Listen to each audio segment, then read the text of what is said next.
আল্লাহ তাআলা কোরআনের মধ্যে পরে বলে দিলেন, ওয়াল্লাযীনা মা'আহু আশিদ্দাউ 'আলাল কুফফার والذين آمنوا معه أشداء على الكفار رحماء بينهم تراهم ركعا سجدا يبتغون فضلا من الله ওগো নবী, আপনার উম্মতের যারা আছে এরা পরস্পরে নিজেরা পরস্পর সংবেদনশীল, এরা খুব রহমওয়ালা হতে পারে, কিন্তু যখন আমার দিলের উপর কোনো আঘাত আসে তখন আর রহমওয়ালা থাকে না। আশিদ্দাউ আলাল কুফার, কাফেরদের জন্য এরা ওমরের ভূমিকায় তারা পালন করে। সম্মানিত হাজিরিন, বাংলাদেশের স্বাধীনতার পর থেকে আজকে 54 বছর এ যাবৎ কাল পর্যন্ত এই দেশের মানুষ, ইসলাম প্রিয় দল ব্যক্তি মানুষ, এই দেশের মানুষ, এই দেশের মধ্যে শুধু মুসলমান নয়, বিভিন্ন গোত্রের মানুষ এখানে বসবাস করে। নানা স্বার্থে বিভিন্ন কারণে বিভিন্ন ধর্মের লোকেরা বাহির থেকে এসেও এদেশে তারা তাদের অস্তিত্ব সেখানে প্রদর্শন করতে চায়। আর আমার দেশের প্রশাসন এবং সরকারের লোকেরা তারা চিন্তা করে, যেহেতু পাশের দেশের লোকেরাই তারা আমার বন্ধুই, ঠিক আছে তারা চলুক। সম্মানিত হাজির, আমি আপনাদেরকে একটা কথা জিজ্ঞেস করতে চাই। ধরেন আপনার বাবার কোনো বন্ধু, তার সন্তানেরা আপনার বাড়িতে আসছে মেহমান হিসাবে, কদিন থাকবে কোনো কাজে, কিন্তু তারা আপনার বাসায় আসার পর থেকে আপনার সন্তানদের সাথে বিভিন্ন কথায় আর কাজে তারা বিভিন্ন সময় বেয়াদবি করে। মনে করেন এদেরকে সরাসরি অশ্লীলতা শেখাচ্ছে, এদের জান মাল সব নষ্ট করছে, ইজ্জত লুণ্ঠন করছে।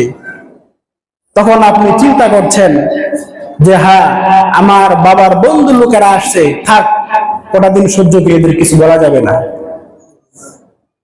কিন্তু যখন পরক্ষণে আপনার বাবা চলে গেল, দুনিয়া থেকে চলে গেলেন, উনি চলে যাওয়ার পরেও যদি এরা আপনার সন্তানদের সাথে ঠিক এরকম আচরণ তারা চালিয়ে যায়, আপনি বর্তমান একজন গার্জিয়ান হিসাবে যদি এটাকে সহ্য করেন আর সাপোর্ট করেন, তাহলে আপনি একজন গার্জিয়ান নামে কলঙ্ক।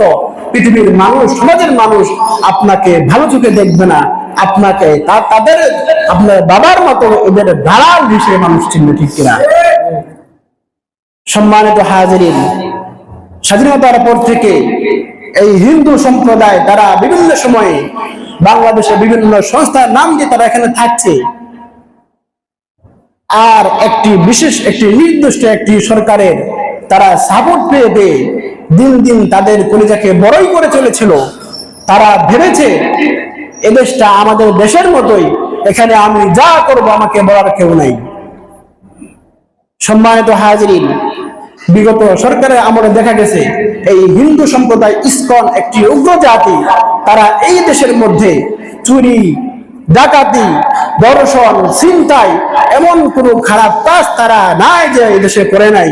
কিন্তু তখনকার সরকার এবং প্রশাসন বন্ধুর মানুষ, বন্ধুর লোক, এদেরকে কিছু বলা যাবে না, বললে আমার বন্ধু রাগ করবে, এজন্য কিছু বলেন নাই, এদেরকে প্রশ্রয় দিয়ে দিয়ে মাথায় উঠাইছে।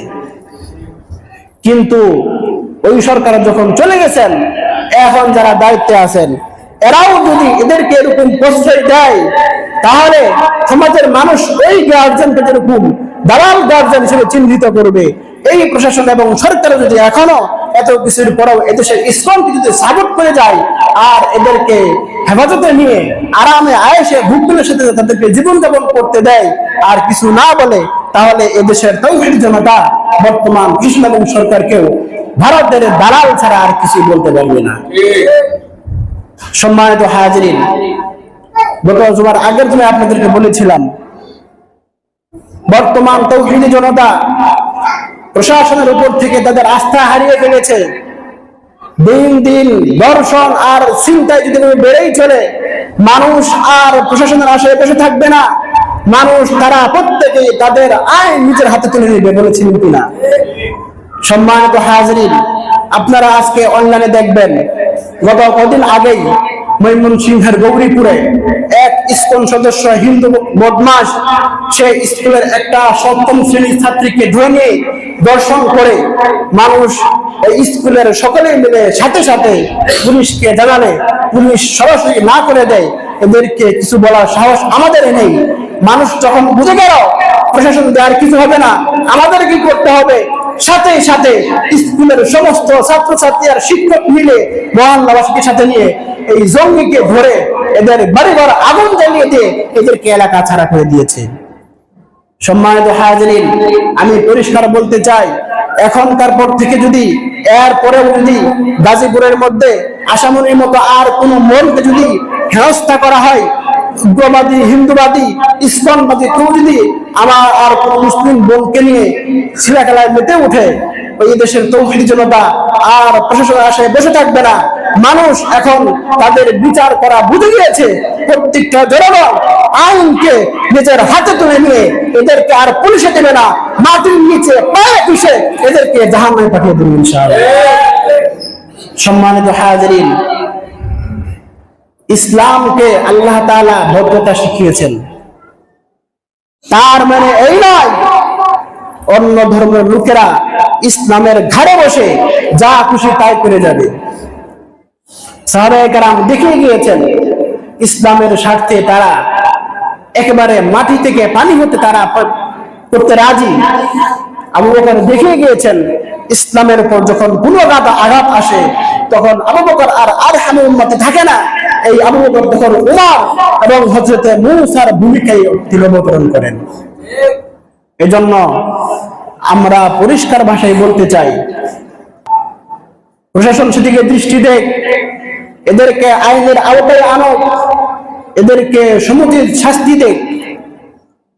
কিন্তু আজকের পর থেকে যদি আর কোন হিন্দু নামের কুলাঙ্গার আমার কোন মুসলিম বোনের পর্দার দিকে তাকায়, বুরকার দিকে চোখ তুলে তাকায়, তখন এদেশের জনতা আর কে স্কুলের সদস্য, কে খ্রিস্টান মিশনারি কাজ করছে, আর কে কোন দল করছে মানুষকে দেখবে না। এদেরকে মানুষ নিজের হাতে বিচার করে ছাড়বে ইনশাআল্লাহ। সম্মানিত হাজিরিন, কিন্তু আফসোস এবং দুঃখের বিষয় হলো এই কথাগুলো যখন এই মিম্বার থেকে বলা হয় তখন খতিব সাহেবরা তাদের জান এবং মালের নিরাপত্তা পান না। গত কয়েক জুমায় আগে টঙ্গীর এক মসজিদে মুহিবুল্লাহ মাদানী নামে এক খতিব সাহেব এই হিন্দুবাদী, উগ্রবাদী ইসলামের বিরুদ্ধে বলেছিলেন। তার কারণে এই ইসলামের সদস্যরা বাংলাদেশের ট্যাক্সে চালা অ্যাম্বুলেন্স ভাড়া করে ওনাকে নিয়ে সেই সীমান্তে ওনাকে উলঙ্গ করে ফেলে রেখেছে।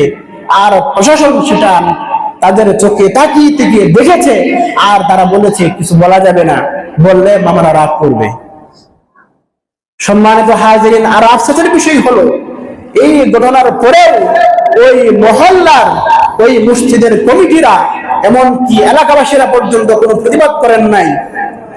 এলাকাবাসীর উচিত ছিল দেশের বড় বড় মিডিয়াকে সামনে নিয়ে এসে এদের বিরুদ্ধে সোচ্চার হওয়া, উৎকণ্ঠ এদের বিরুদ্ধে পূর্ণ আচরণ করা, কিন্তু তারা সেটা করতে পারে নাই।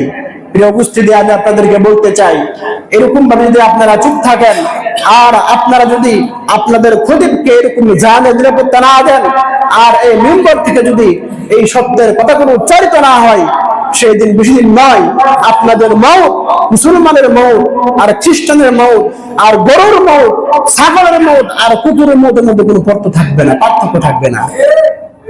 এমনকি আপনাদের জানাজা পড়ার মতো কোনো হুজুর খুঁজে পাবেন না। কারণ সত্য কথা বলতে গেলে যখন তার জানার নিরাপত্তা কেউ দিতে পারবে না আর আপনারা সেগুলো কিছু বলবেন না, প্রতিবাদ করবেন না, তাহলে এখান থেকে আর সে কথা উচ্চারণ হবে না। আস্তে আস্তে এই মিম্বার বন্ধ হয়ে যাবে, আস্তে আস্তে এই মিম্বার থেকে আর সত্যের আওয়াজ আসবে না। সম্মানিত হাজিরিন, এজন্য আসুন আমরা আমাদের দিনটাকে ভালো করে বুঝি। আল্লাহ তাআলা আমাদেরকে বোঝার তৌফিক দান করেন।